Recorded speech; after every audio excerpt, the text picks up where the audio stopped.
ഇന്ന് നേരം വെളുത്തിട്ട് ഇവിടെ നിൽക്കണം ഞാൻ നിങ്ങളടക്കം, ഈ പരിപാടിക്ക് വന്ന ഞാൻ നിങ്ങളടക്കം, നിങ്ങൾ എന്തിനു വന്നതാ? നിങ്ങൾ ആര് വിളിച്ചിട്ട് വന്നതാ? അല്ലേ? ഇപ്പൊ ഞാൻ ഇതിന്ന് എന്നെ വിളിച്ചപ്പോൾ ഞാൻ കുറേ ഒയ്യാൻ നോക്കി ഇതിന്ന്. കാരണം എനിക്ക് ആൾറെഡി ഇന്ന് 2 പരിപാടി വേറെയും കുറേ ഏർപ്പാടുണ്ട്. ഒരിക്കലും ഇത് എന്നെ കൊണ്ട് കഴിയാത്ത കാര്യമാണ്. അപ്പം എന്നെ ലോക്കാക്കി, 2-3 വേറെ ആൾക്കാരെ വിട്ട് എന്നെ ലോക്കാക്കി.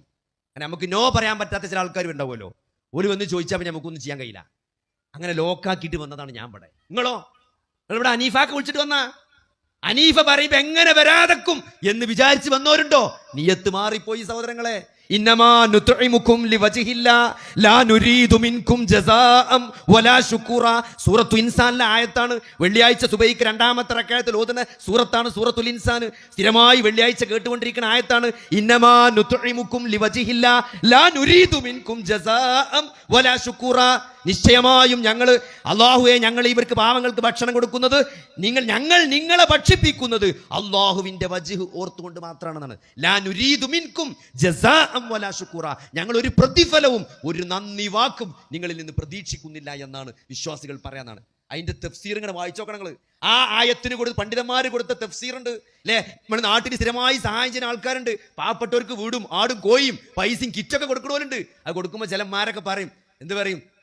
എന്താണ്, പടച്ചോൻ കാക്കട്ടെ കുട്ടിയെ, പടച്ചോൻ എന്നെ കാക്കട്ടോ, അത്ര ഇടങ്ങേറിലാണ്, ഇതുകൊണ്ടൊക്കെയാണ് ജീവിച്ചു പോണെന്ന് പറയുമ്പോൾ ആൾക്കാർ പറയും, ഞങ്ങൾക്കൊന്നും വേണ്ടമ്മ, നിങ്ങളെ പ്രാർത്ഥന ഉണ്ടായാൽ മതി, ഞങ്ങളൊന്നും പ്രതീക്ഷിക്കണില്ല എന്ന് പോലും നിങ്ങൾ പറയുന്നുണ്ടെങ്കിൽ അതുപോലും ആ നിയ്യത്തിനെ കളങ്കപ്പെടുത്തുന്നതാണ്. കാരണം ഓന്റെ പ്രാർത്ഥന കിട്ടാനല്ല നമ്മൾ കൊടുക്കണത് അല്ലേ? ചില ആൾക്കാർ എന്തെങ്കിലും കൊടുക്കും പറയും, ഒന്നും വേണ്ട, നിങ്ങൾ പ്രാർത്ഥിച്ചാൽ മതി എന്ന് പറയും. അതുപോലും പറയരുത് എന്നാണ്. കാരണം ആ പ്രാർത്ഥനയ്ക്ക് വേണ്ടിയല്ല നമ്മൾ കൊടുക്കുന്നത്, നമ്മൾ അള്ളാഹുവിന്റെ വജ്ഹ് ആലോചിച്ചിട്ടാണ് കൊടുക്കുന്നത്.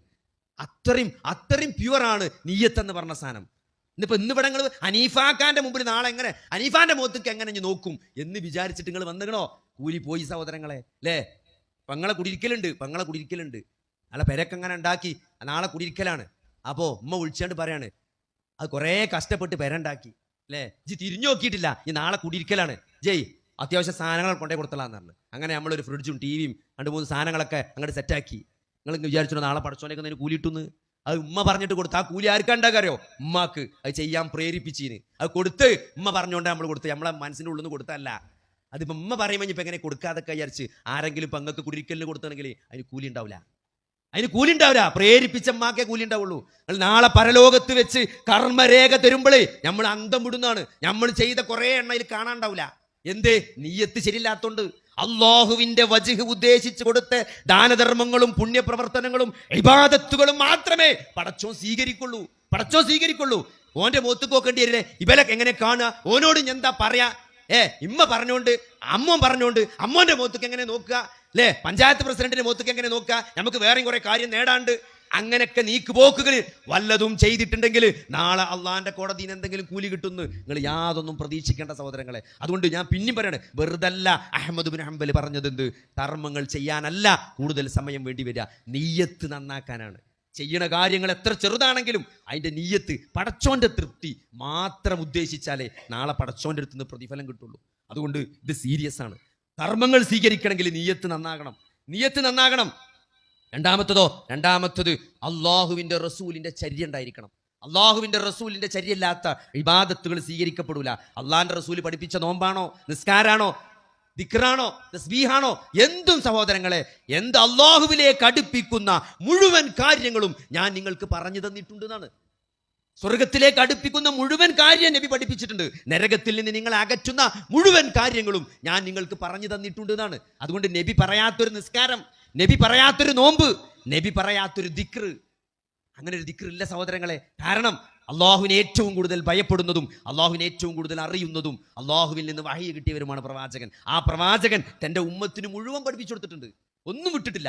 അതുകൊണ്ട് നബി വിട്ടൊരു സാധനം പിന്നെ നമ്മൾ ഉണ്ടാക്കേണ്ട ആവശ്യമില്ല. എന്നാലും ഞാൻ പറയണെന്നുണ്ടെങ്കിൽ ആൾക്കാർ ഇവിടെ എന്താണ് നാരിയ സ്വലാത്താണ് ചെല്ലണ്. അള്ളാന്റെ റസൂല് യാ അയ്യുഹല്ലദീന ആമനു സല്ലു അലൈഹി വസല്ലിമു തസ്ലീമാ ലെ ഇന്നല്ലാഹ വമലായികതഹു യുസല്ലൂന അലൻ നബി അല്ലാഹു മലക്കുകളും നബിന്റെ മേലിൽ സലാത്ത് ചൊല്ലിക്കൊണ്ടിരിക്കുകയാണ് എന്ന ആയത്തിറങ്ങി. അതുകൊണ്ട് സല്ലു അലൈഹി വസല്ലിമു തസ്ലീമാ, നബിക്ക് സലാം ചെല്ലാനും സലാത്ത് ചെല്ലാനും വേണ്ടി കൽപ്പന ഉണ്ടായി. സഹാബത്ത് വന്ന് നബിനോട് ചോദിക്കാണ്, നബിയെ താങ്കൾക്ക് സലാം ചെല്ലാൻ ഞങ്ങൾക്കറിയാം, ഞങ്ങൾ താങ്കളെ കാണുമ്പോൾ സലാം ചെല്ലലുണ്ട്, അസ്സലാമു അലൈക യാ റസൂലല്ലാഹ്. ഇപ്പോഴും നമ്മൾ ചെല്ലുന്നു അല്ലേ, മദീന മുനവ്വറ സന്ദർശിക്കുമ്പോൾ ഇപ്പോഴും ആ ഖബർ സിയാറത്ത് ചെയ്യുമ്പോൾ നമ്മൾ അല്ലാഹുവിന്റെ റസൂലിന് സലാം പറയുന്നുണ്ട്.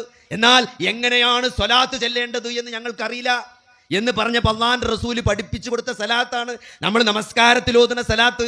അല്ലാഹുമ്മ സ്വല്ലി അലാ മുഹമ്മദിൻ വഅലാ ആലി മുഹമ്മദ് കമാ സ്വല്ലൈത അലാ ഇബ്രാഹീമ വഅലാ ആലി ഇബ്രാഹിം. നമ്മൾ നമസ്കാരത്തിൽ ഓതുന്ന അത്തയ്യാത്തിൽ ഓതുന്ന സലാത്ത്, മയ്യത്ത് നമസ്കാരത്തിൽ ഓതുന്ന സലാത്ത്, ഈ സലാത്തിനാണ് ഇബ്രാഹിമി സ്വലാത്ത് എന്ന് പറയാം. ഈ ആയത്തിറങ്ങിയപ്പം സഹാബത്ത് വന്ന് നബിനോട് ചോദിക്കാണ്, എങ്ങനെയാണ് സ്വലാത്ത് ചെല്ലേണ്ടത് എന്ന് ചോദിച്ചപ്പം അള്ളാന്റെ റസൂല് വഹീന്റെ അടിസ്ഥാനത്തിൽ പഠിപ്പിച്ചു കൊടുത്ത സലാത്താണ് ഇബ്രാഹിമി സലാത്ത്. ഇവിടെ ആൾക്കാരെന്താ ചെല്ലുന്നത് അറിയുന്നത്? നാരിയ സലാത്ത്.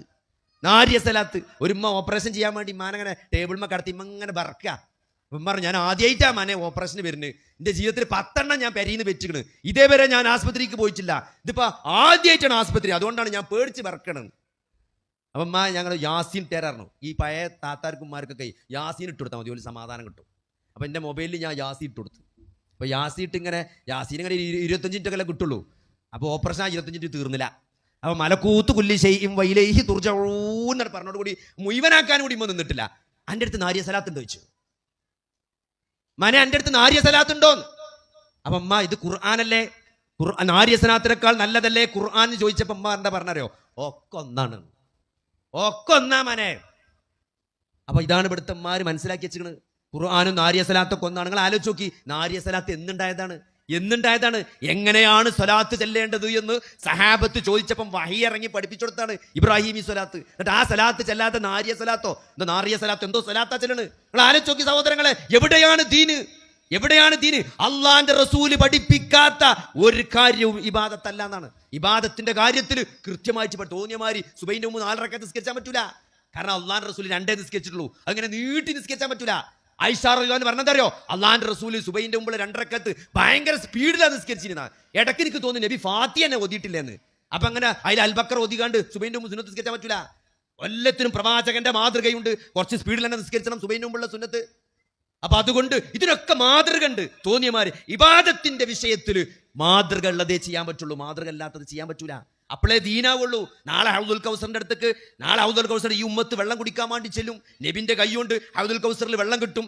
അപ്പോൾ ചില ആളുകളെ നിങ്ങൾ മാറിപ്പോയി ദൂരെ നിൽക്കൂ എന്ന് പറഞ്ഞ് അള്ളാഹുവിന്റെ റസൂല് കുറച്ച് ആളുകളെ ആട്ടുന്നാണ്. നിങ്ങൾ ആലോചിച്ച് നോക്കി, നാളെ നബിനെ കാണുക എന്ന് പറഞ്ഞാൽ തന്നെ നബിന്റെ ഒരു ചിത്രമില്ലാതെ, നബിന്റെ ഒരു രൂപമില്ലാതെ, നബിന്റെ ഒരു വോയിസ് പോലും കേൾക്കാതെ നബിനെ നമ്മൾ സ്നേഹിക്കണ്ടില്ലേ? നബിനെ നമ്മൾ സ്നേഹിക്കുന്നുണ്ട്. നമ്മളെ ബാപ്പാനേക്കാൾ, നമ്മളെ ഉമ്മാനേക്കാൾ, നമ്മളെ മക്കളെക്കാൾ, ജീവിതത്തിലെ മറ്റെന്തിനേക്കാളും ഒരു വിശ്വാസി അള്ളാന്റെ റസൂലിനെ സ്നേഹിക്കുന്നുണ്ട്. നബിനെ കുറ്റം പറയുമ്പം നമ്മളെ മനസ്സ് വിഷമിക്കും, അത് ഈമാനാണ്. നബിനെ ആരെങ്കിലും ചീത്ത പറഞ്ഞാലേ നമ്മളെ മനസ്സെടങ്ങാറാവും. എന്താണ് അത്? വിശ്വാസമാണ്, ഈമാനാണ്. ആ നബിനെ നാളെ മഹ്ശറിൽ കാണും, ഹൗദുൽ കൗസറിന് വെള്ളം കിട്ടും നബിന്റെ അടുത്തുനിന്ന്. ആ നേരത്ത് നബി ആട്ടുക, ആ അവസ്ഥ ഒന്ന് ആലോചിച്ച് നോക്കി. അപ്പൊ ആരെയാണ് ആട്ടുന്നത്? നിങ്ങള് എനിക്ക് ശേഷം, ഞാൻ വഫാത്തായി പോയതിന് ശേഷം എന്റെ മതത്തിൽ പുതുതായി കടത്തിക്കൂട്ടിയ ആളുകളാണെന്ന് പറഞ്ഞുകൊണ്ട് ബിദ്അത്തിന്റെ ആളുകളെ നബി ആട്ടുമെന്നാണ്. വല്ലാത്തൊരു അവസ്ഥയായിരിക്കും. അതുകൊണ്ട് സഹോദരങ്ങളെ, നബി ചെയ്ത തന്നെ എത്ര ഉണ്ട് സഹോദരങ്ങളെ? ഒരാൾക്ക് ഒരായുസിൽ ചെയ്തു തീർക്കാൻ പറ്റിന്റെ അപ്പുറത്താണ് അതൊക്കെ. എന്നിട്ട് എന്തിനാണ് ഇല്ലാത്തത് ചെയ്യണത്? ഇല്ലാത്ത സലാത്ത് എന്തിനാണ് ഓതുന്നത്? നല്ല 1-ാം തരം ഇബ്രാഹിമി സലാത്ത്, 22 കാരറ്റ് ഇബ്രാഹിമി സലാത്ത് പഠിപ്പിച്ച സലാത്ത് ചൊല്ലിക്കൂടെ? ആരോ ഏതോ ചെങ്ങായി ഏതോ കാലത്ത് ചെല്ലിയ സലാത്താണ് നാരിയ സലാത്ത്. എന്നിട്ട് അത് ഇത്ര എണ്ണം 4444 അങ്ങനെ കണക്കൊക്കെ ഉണ്ട്. എല്ലാ പ്രശ്നങ്ങളൊക്കെ മാറും. എന്ത് പ്രശ്നം മാറുന്നത്? എവിടെ സലാത്ത് ചൊല്ലിയിട്ട് എന്ത് പ്രശ്നം മാറുന്നത്? നബി സല്ലല്ലാഹു 4444 വട്ടം സലാത്ത് ചൊല്ലിയാൽ അങ്ങനെ മാറുമെന്ന് നബി എവിടെ പഠിപ്പിച്ചത്? സഹോദരങ്ങളെ, എന്തെങ്കിലും ഒരു ഇബാദത്ത് അള്ളാന്റെ റസൂല് പഠിപ്പിക്കാത്തത് ചെയ്യാൻ പാടില്ല. അള്ളാന്റെ റസൂലിനോട് പ്രാർത്ഥിക്കണം. നിങ്ങൾ ഇവിടെ പോയി നോക്കി, മദീന അങ്ങനെയൊക്കെ അവിടെ സെക്യൂരിറ്റി ഉണ്ടായാലും അവിടെ ആ നബിന്റെ ഖബറിന്റെ അടുത്ത് വന്നുകൊണ്ട് അപ്പുറം നിന്ന് നബിനോട് പ്രാർത്ഥിക്കുന്ന ആളുകൾ, അള്ളാഹുവിന്റെ റസൂലിനോട് പ്രാർത്ഥിക്കുന്ന ആളുകൾ. സഹോദരങ്ങളെ, അള്ളാഹുവിനോട് മാത്രമേ പ്രാർത്ഥിക്കാൻ പാടുള്ളൂ എന്ന് പഠിപ്പിക്കാനാണ് നബി സല്ലല്ലാഹു അലൈഹി വസല്ലം വന്നത്. നബി സല്ലല്ലാഹു അലൈഹി വസല്ലമയോട് എന്നെ നരകത്തിൽ നിന്ന് കാക്കണേ നബിയേ എന്ന് പ്രാർത്ഥിക്കാൻ ഒരു വിശ്വാസിക്ക് പാടില്ല. അബൂ ത്വാലിബിനെ പോലും നരകത്തിൽ നിന്ന് രക്ഷപ്പെടുത്താൻ നബിക്ക് സാധിച്ചിട്ടില്ല. സ്വന്തം മകളോട് പോലും പറഞ്ഞെന്താണ്? നിന്നെ പോലും മകളെ നരകത്തിൽ നിന്ന് രക്ഷപ്പെടുത്താൻ ഈ വാപ്പാക്ക് കഴിയില്ല എന്നാ പറഞ്ഞത്. പിന്നെ എങ്ങനെയാണ് സഹോദരങ്ങളെ നബിനോട് പ്രാർത്ഥിക്കുക? നബിയോട് പ്രാർത്ഥിക്കൽ ശിർക്കാണ്, പച്ച ശിർക്കാണ്, അല്ലാഹുവിൽ പങ്കു ചേർക്കലാണ്, പാടില്ല. പ്രാർത്ഥിക്കരുത്. പ്രവാചകന്മാർ, മറ്റു മതസ്ഥർ അവരുടെ പ്രവാചകന്മാരുടെ ഖബറുകളെ ആരാധനാ കേന്ദ്രങ്ങളാക്കി മാറ്റി, അല്ലേ? അതുകൊണ്ട് എന്റെ ഖബറുകളെ, എന്റെ ഖബറിന് നിങ്ങൾ ആരാധിക്കുന്ന ബിംബമാക്കി മാറ്റരുത് എന്ന് പ്രാർത്ഥിച്ച് നബി സ്വല്ലല്ലാഹു അലൈഹി വസല്ലം അവസാന നിമിഷത്തിൽ വരെ നബി പ്രാർത്ഥിച്ച പ്രാർത്ഥനയാണ് എന്ത്? എന്റെ ഖബറിനെ മറ്റു മതസ്ഥരുടെ ആളുകൾ അവരുടെ പ്രവാചകന്മാരെ ഖബറിടങ്ങളെ ആരാധനാ കേന്ദ്രങ്ങളാക്കിയതുപോലെ എന്റെ ഖബറിനെ നിങ്ങൾ ആരാധിക്കുന്ന ഒരു ബിംബമാക്കരുത് എന്ന് നബി പ്രാർത്ഥിച്ചു എന്നാണ്. എന്നിട്ട് ആ ഖബറിന്റെ അടുത്ത് പോയിട്ടാണ് നബിയെ ഹിദായത്ത് തരണേ, നബിയെ മക്കളെ കെട്ടിച്ചാണ് 4 പെൺകുട്ടികളുടെ നബിയെ എന്റെ പെൺകുട്ടികളുടെ കാര്യത്തിൽ ഒരു തീരുമാനം ഉണ്ടാക്കണമെന്ന് അള്ളാഹുവിന്റെ റസൂലിനോട് പ്രാർത്ഥിക്കുന്ന പച്ച ശിർക്ക്. പ്രാർത്ഥന അള്ളാഹു അല്ലാത്ത ആരോടും പാടില്ല സഹോദരങ്ങളെ. അതുകൊണ്ട് ഇത് ജീവിതത്തിൽ നമ്മൾ വളരെ ശ്രദ്ധിക്കുക. എവിടെ നമ്മൾ എന്ത് ഇബാദത്താണെങ്കിലും എന്ത് സൽക്കർമാണെങ്കിലും ഈ ഇസ്ലാമിൽ അള്ളാഹു ഇല്ലല്ലദീന ആമനു വഅമിലുസ് സ്വാലിഹാത്തി, വിശുദ്ധ ഖുർആനിൽ ചേർത്ത് പറഞ്ഞ 2 സാധനമാണെന്ന്. ആമനു വഅമിലുസ് സ്വാലിഹാത്തി, വിശ്വസിക്കുകയും സൽക്കർമ്മങ്ങൾ പ്രവർത്തിക്കുകയും ചെയ്യുന്ന ആളുകൾ. ഇത് നല്ല മനസ്സിലാക്കണം. നിങ്ങളെ കർമ്മങ്ങൾ ഇന്നെന്താ അറിയോ, ഇന്നിപ്പോ എല്ലാ സാമൂഹ്യ സേവനമൊക്കെ ചെയ്യാൻ ഇഷ്ടംപോലെ ആൾക്കാരുണ്ട്. അതൊരു വൈബാണ് അല്ലേ? ഒരു 10 റുപ്യന്റെ പുസ്തകം കൊടുക്കണേന് 1000 റുപ്യന്റെ പരിപാടിയാണ് നടത്തുക. 1000 റുപ്യന്റെ പരിപാടി നടത്തുക. എന്നിട്ട് അത് എന്താണ്, റീൽസ്, ഫോട്ടോ, ഇത് ഫോട്ടോ എടുക്കും, എന്നിട്ട് റീൽസ് ആക്കും, എന്നിട്ട് അത് പേപ്പറിൽ വരും. ആ പേപ്പറിൽ വരുന്നത് പിന്നെയും ഫോട്ടോ എടുത്തിട്ട് പിന്നെ എന്താക്കും, പിന്നെ ഫേസ്ബുക്കിൽ പോസ്റ്റ് ആക്കും. അങ്ങനെ ആൾക്കാർ നല്ല ചാമ്പിക്കൊണ്ടിരിക്കുകയാണ്. അതുകൊണ്ട് സഹോദരങ്ങളെ, നിയ്യത്ത് തെറ്റാൻ പാടില്ല. ഇതൊക്കെ എന്താ അറിയോ, തുടക്കത്തിലൊക്കെ എല്ലാവരും പറയും ഫോട്ടോ എടുക്കണ്ട അല്ലേ, നമ്മൾ സഹായം കൊടുക്കുമ്പോൾ ഫോട്ടോ എടുക്കണ്ട, അത് ശരിയല്ല എന്ന് പറയും. പിന്നെന്താ അറിയോ, ഒരു 4 വട്ടം ഫോട്ടോ എടുക്കുമ്പോൾ ആ പറയലാണ് നിൽക്കും. പിന്നെ ഒരു 10 വട്ടമാകുമ്പോൾ എന്താ അറിയോ, ഫോട്ടോ ഒന്നും ഇല്ലേ എന്നാ ചോദിക്കുക, ഇപ്പോൾ ക്യാമറ ഒന്നും ഇല്ലേ എന്നാ ചോദിക്കുക. ഇതിപ്പോൾ ആരും ഇല്ലേ ഫോട്ടോ എടുക്കാനൊന്നും, നാളെ പേപ്പറിലൊന്നും ഉണ്ടാവില്ലേ. അങ്ങനെ മനുഷ്യനെ മാക്കി പിശാചി മാറ്റാണ്.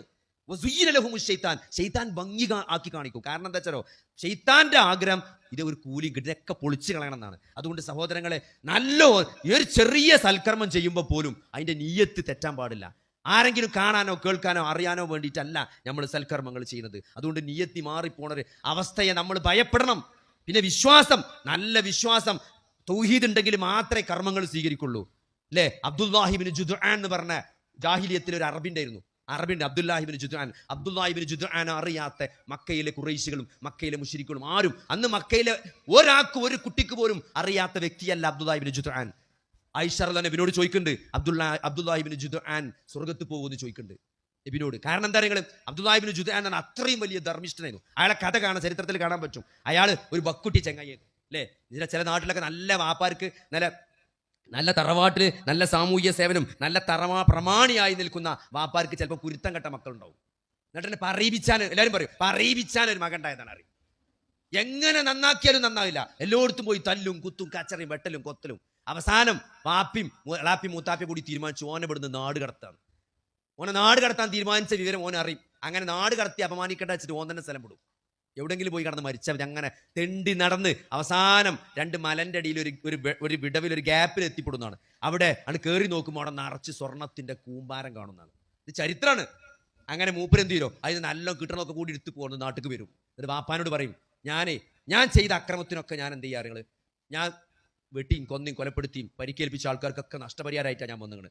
അതുകൊണ്ട് ഓരോ കുടുംബത്തിലൊക്കെ പോയിട്ട് നഷ്ടപരിഹാരമൊക്കെ കൊടുത്തിട്ട് പിന്നെ മൂപ്പര് ഭയങ്കര ധർമ്മിഷ്ഠനായി ജീവിക്കുകയാണ്. ആര് വന്ന് മൂപ്പരോട് ചോദിച്ചാലും കയ്യിൽ നിന്ന് അപ്പെടുത്തു കൊടുക്കുക. അല്ലെങ്കിൽ മൂപ്പര് 2 ദിവസം കഴിഞ്ഞിട്ട് എത്തിച്ചേരാന്ന് പറയും. മൂപ്പര് പഴയ സ്ഥലത്ത് പോയിട്ട് കുറച്ചുകൂടി സ്വർണ്ണം എടുത്ത് വരും, കൊടുക്കും. അങ്ങനെ ഭയങ്കര ധർമ്മിഷ്ഠനായി ജീവിച്ച വ്യക്തിയാണ് അബ്ദുല്ലാഹിബ്നു ജുദ്ആൻ. അദ്ദേഹത്തെ പറ്റി ആയിഷ ബീവി ചോദിക്കുന്നുണ്ട്, അബ്ദുല്ലാഹിബ്നു ജുദ്ആൻ സ്വർഗ്ഗത്ത് പോകുന്നത് അല്ലാഹുമ്മ ഗ്ഫിർ ലി ഖതീഅതി ഫീ യൗമിദ്ദീൻ എന്ന് ഒരിക്കൽ പോലും അബ്ദുല്ലാഹിബ്നു ജുദ്ആൻ പറഞ്ഞിട്ടില്ല എന്നാണ്. അല്ലാഹുവേ, എൻ്റെ പാപങ്ങളെ നീ എനിക്ക് വിചാരണയുടെ ദിവസം എൻ്റെ പാപങ്ങളെ പൊറുത്തു തരണമേ എന്ന് അബ്ദുല്ലാഹിബ്നു ജുദ്ആൻ ജീവിതത്തിൽ ഒരിക്കൽ പോലും പറയാത്തത് കൊണ്ട് അവൻ നരകത്തിലാണ് എന്നാണ് നബി സല്ലല്ലാഹു അലൈഹി വസല്ലം കൊടുത്ത മറുപടി. അതുകൊണ്ട് കുറേ സാമൂഹ്യ സേവനം നടത്തിക്കൊണ്ടൊന്നും സ്വർഗ്ഗത്ത് പോകുന്നു വിചാരിക്കണ്ട.